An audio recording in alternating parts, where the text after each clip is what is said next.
Latest new on Mugabe's mansion rob case. 3 men have appeared in a Harare court for overpowering an armed policeman and stealing materials worth nearly $5,000 from the building site of Bona Mugabe's mansion. The 3 men pleaded guilty to armed robbery and were due to be sentenced on Wednesday, reports the state-run Herald.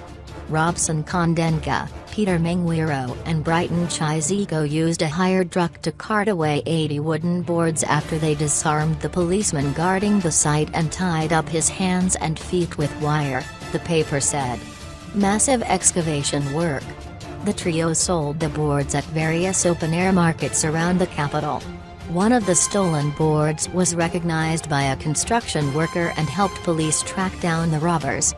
Bona Mugabe is Mugabe's only daughter and the oldest of his 3 children with Grace Mugabe. Massive excavation work has been done at the site of what promises to be an opulent new home in Umwensadale, on the eastern outskirts of Harare, not far from Mugabe's own Blue Roof mansion in Harare's plush Borrowdale suburb. Work on Bona Mugabe's house was briefly halted last year in the wake of the military takeover that forced her father to step down.